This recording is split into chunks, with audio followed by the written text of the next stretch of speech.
563 పోస్టులు. అంటే నేను ఎప్పుడు చెప్తూ ఉంటానన్నమాట, వచ్చే 2 నుండి 3 దశాబ్దాల పాటు తెలంగాణ భవిష్యత్తును నిర్ధారించే నోటిఫికేషన్ ఇది.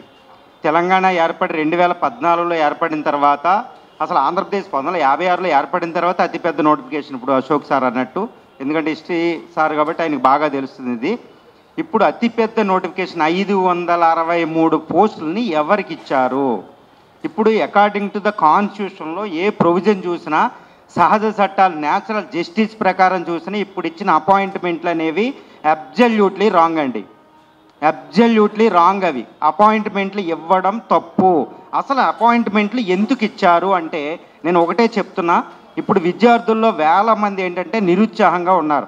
ఎందుకంటే అపాయింట్మెంట్లు ఇచ్చేశారు కదా, ఇంకా అయిపోయింది, ఇంకా మనం ఏమీ చేయలేమని ఒక రకమైన డ్యాంపెన్ అయిపోయింది స్పిరిట్. ఇప్పుడు మనం కావాల్సింది ఏంటంటే కాన్ఫిడెన్స్. మనం we have to keep on fighting అనమాట. ఫైట్ చేయాలి రాజ్యాంగం కోసం. రాజ్యాంగం రావడానికి ఎంతైతే ఫైటింగ్ జరిగిందో, ఇప్పుడు రాజ్యాంగం వచ్చిన తర్వాత దాన్ని నిలుపుకోవడానికి కూడా అదే ఫైటింగ్ జరగాలి. ఈ 563 పోస్టులు నేను ఒకటే చెప్తున్నానండి, I'm not afraid of anything. 563 పోస్టులని అపాయింట్మెంట్ ఇవ్వడం it is a anti constitution. మీకు ఒకటి ఎగ్జాంపుల్ చెప్తాను. మణిపూర్ వైలెన్స్ మనం చూసాం, జెడ్ వైలెన్స్ మనం చూస్తున్నాం. మణిపూర్లో అక్కడ హైకోర్టు ఒక తీర్పు ఇచ్చిందండి. ఏమిచ్చిందంటే అక్కడ మైతి అనే ఒక డామినెంట్ వర్గానికి ఎస్టీ స్టేటస్ ఇవ్వమని స్టేట్ గవర్నమెంట్ డైరెక్ట్ చేసింది. చేయగానే అక్కడ వైలెన్స్ స్టార్ట్ అవుతే అక్కడ మైతి కుకీ వర్గంలో సయోధ్య కుదర్చడానికి హైకోర్టు తీర్పు చేంజ్ చేసుకుంది. తర్వాత నెక్స్ట్ ఏం చేసింది, సుప్రీంకోర్టు దాన్ని స్టే ఇచ్చింది. గుర్తుపెట్టుకోవాలి. ఏంటి అంటే నేను ఇక్కడ ఒకటి చెప్తాను. 1924లో ససెక్స్ కేసు అని ఒకటి జరిగింది బ్రిటన్లో. ఆ లార్డ్ హోవార్డ్ అనేది ఒక స్టేట్మెంట్ చెప్తారండి.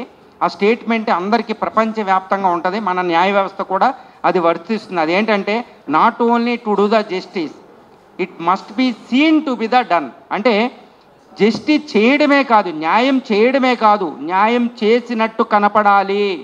222 పేజీలు, 222 పేజీలు అంటే ఇప్పుడు ప్రస్తుతం పబ్లిష్ అవుతున్న బుక్స్ అంతా ఈక్వల్గా జస్టిస్ నామవరపు రాజేశ్వరరావు గారు ఒక అద్భుతమైన, నిజంగా చెప్పాలంటే ఒక న్యాయ చరిత్రలో ఒక అద్భుతమైన తీర్పు అని మనం చెప్పాలి. దాన్ని కేశవానంద భారతికి లేంటి కేసే అని చెప్పాలి.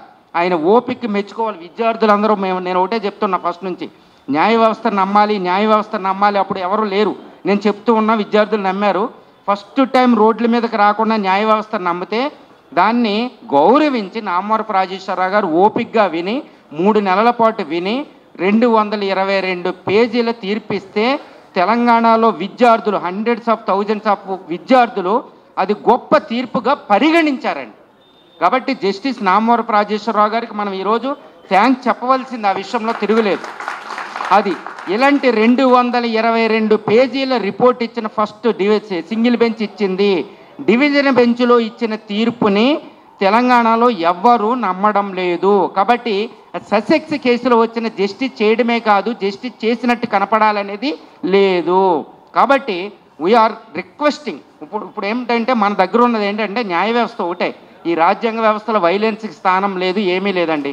మన రాజ్యాంగం ఉంది, డాక్టర్ బిఆర్ అంబేద్కర్ ఇంకా ప్రముఖులు రాసిన రాజ్యాంగం మన చేతిలో ఉంది. దానికి మించిన ఆయుధం లేదు. ప్రపంచంలో ఇలాంటి రాజ్యాంగ వ్యవస్థ లేదు, అందులో తిరుగులేదండి. అసలు అది అందులో నేను ఇంకా డెప్త్కి వెళ్ళాలంటే చాలా కష్టం. ఒక సజీవ సంస్కృతి నిగూఢంగా ఉందంటే డాక్టర్ బిఆర్ అంబేద్కర్ చెప్తారు. ఇప్పుడు మీకు బ్రిటన్లో 24 సంవత్సరాల పాటు ఆయన ఎందుకు చదివాడు అంటే ఆయనకే తెలియదు.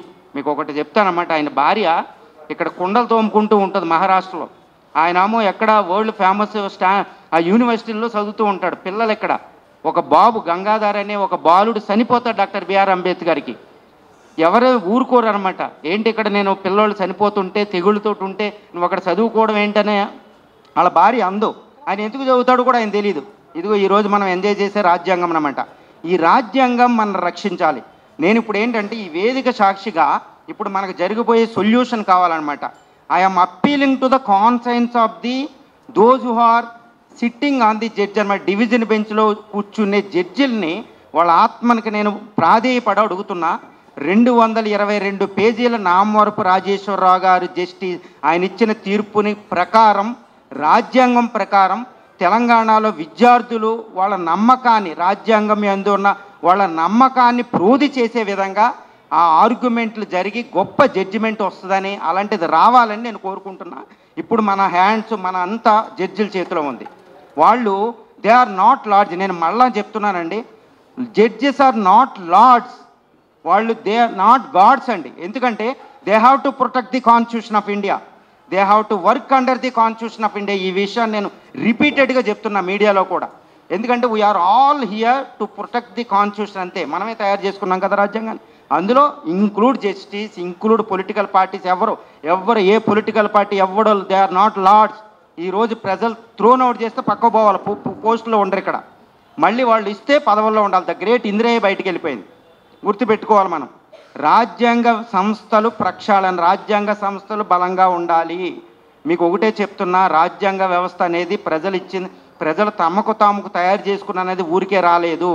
ఇప్పుడు ఆ రాజ్యాంగ వ్యవస్థ యందు ప్రజలు అపనమ్మకంతో చూస్తున్నారు ఇక్కడ తెలంగాణలో విద్యార్థులు.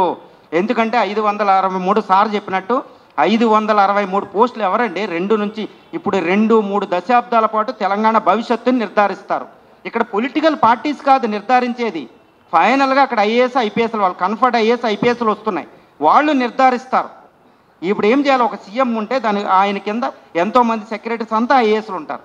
ఒక కలెక్టర్, ఒక మినిస్టర్కి ఏం వాల్యూ ఉంటుందండి? మినిస్టర్ వాళ్ళు they are not experts, but they will guide, అంతే.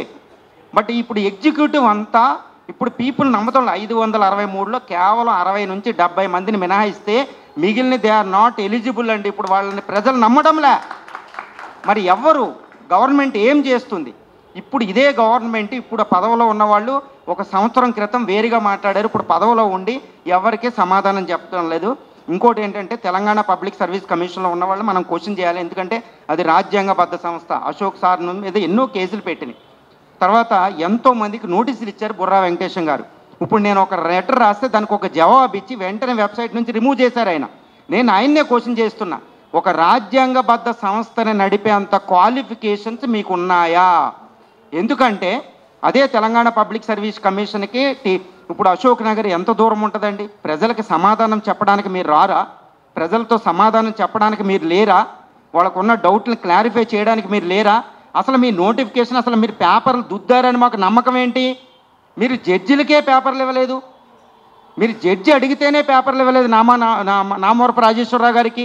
అసలు మీరు పేపర్లు ఎవాల్యూట్ ఎక్కడ చేశారు? పక్క నెంబర్లు వేసుకున్నారు. స్టూడెంట్స్ డేటా చూసి టెక్నాలజీ ఉపయోగించి తీస్తున్నారు. మీరు టెక్నాలజీ లేదు, మీకు ఇష్టం వచ్చినట్టు 2 హాల్ టికెట్లు పెట్టుకున్నారు. అసలు పేపర్లే ఎవాల్యూట్ చేయలేదండి. అసలు పేపర్లు నాకు తెలుసు. స్టూడెంట్స్ నేను ఒక ఎగ్జాంపుల్, లైవ్ ఎగ్జాంపుల్ చెప్తున్నా. ఒక స్టూడెంట్ ఉంటే, అబ్బాయి టెస్ట్ సిరీస్ రాసిస్తే నీకు ఈ సంవత్సరం రాదు, నెక్స్ట్ ప్రిపేర్ అవ్వు, వెళ్ళి జాయిన్ అయిపో అని చెప్పా ఒక ఎస్ఐకి. ఆయన ఈరోజు డిఎస్పి. ఆయన ఎందుకు అయ్యాడో నాకు తెలీదు. ఇలా 100 మంది ఉన్నారు. అశోక్ నగర్ నుంచి అసలు స్టూడెంట్లే లేరు. అద్భుతమైన సెంటర్, అక్కడ ప్రిపేర్ అయ్యేవాళ్ళు లేరు. 5 రూపాయలు మిల్స్ తింటూ మళ్ళీ 5 రూపాయలు తింటూ ఉన్నారు వాళ్ళు. అసలు ఈ నోటిఫికేషన్ కాదండి. నేను ఆల్రెడీ మొన్న జాగృతి కవిత మేడం గారు పెట్టినప్పుడు అన్నానన్నమాట. ఇప్పుడు 563లో నేను ఛాలెంజ్ చేసి చెప్తున్నా. ఎందుకంటే తెలంగాణ పబ్లిక్ సర్వీస్ కమిషన్ ట్రాన్స్పరెంట్గా చెప్పలేదు కాబట్టి 563లో 60 మందిని మినహాయిస్తే 60 మంది పేదోళ్ళు మంచోళ్ళు వచ్చారు. వాళ్ళని ముందు పెట్టి మిగిలిన వాళ్ళందరూ కప్పెడుతున్నారు. కాబట్టి వాళ్ళు అసలు అడ్మినిస్ట్రేషన్లో ఉండడానికి అర్హత లేదు. వాళ్ళకి అపాయింట్మెంట్లు ఇవ్వడం కూడా తప్పే. ఎందుకంటే ఒక సీఎం లెవెల్లో సీఎం గారు ఒక మిడిల్ మ్యాన్గా ఉండాలి. అక్కడ ఎందుకు అపాయింట్మెంట్లు ఇచ్చారు, అంత హడావుడిగా ఎందుకు ఇచ్చారు అనేది బిగ్గెస్ట్ క్వశ్చన్. కానీ నేను లాస్ట్ మాకు మాట చెప్తానండి, అపాయింట్మెంట్లు ఇచ్చినా అవి ఉండవు. ఎందుకంటే we are working under the constitution of India. అది వర్క్ అవుట్ అవుతుంది. సార్ చెప్పినట్టు ఎట్టి పరిస్థితుల్లో మనం గెలుస్తాం. 563 మంది ఇంటికి వెళతారు, తిరుగు లేకుండా వెళ్తారండి. మనం గెలుస్తాం. ఈ విషయంలో మేము నమ్మకాన్ని ఉంచుకోండి. వాళ్ళకి అపాయింట్మెంట్ ఇచ్చేస్తే మనం ఓడిపోయామని ఫీల్ అవ్వకండి. ఫైట్ చేస్తూనే ఉండండి. ఎక్కడెక్కడో ఇప్పుడు రాలేరు నాకు తెలుసు. మొబైల్లో అని ఇప్పుడు సపోర్ట్ చేస్తే లైవ్లో ఉన్నా ఎవరున్నా ఇదిగోండి ఇప్పుడు జనార్దన్ గారు వీళ్ళు they are keep on fighting అండి. వండర్ఫుల్ ఫైట్ చేసేవాళ్ళు ప్రతి వాళ్ళకి సహకరించండి. ఏ రాజకీయ పార్టీలు అయితే మనల్ని సపోర్ట్ చేస్తేనే వాటిని ఆదరించండి. భవిష్యత్తులో ఈరోజు మనకు ఉపకారం చేసే వాళ్ళని ఎవరిని మరపించవద్దు. ఈరోజు మనకు ఉపకారం చేసేవాళ్ళు ప్రతి వాళ్ళు తెలంగాణ భవిష్యత్తు నిర్మాణానికి పాటుపడేవాళ్ళే.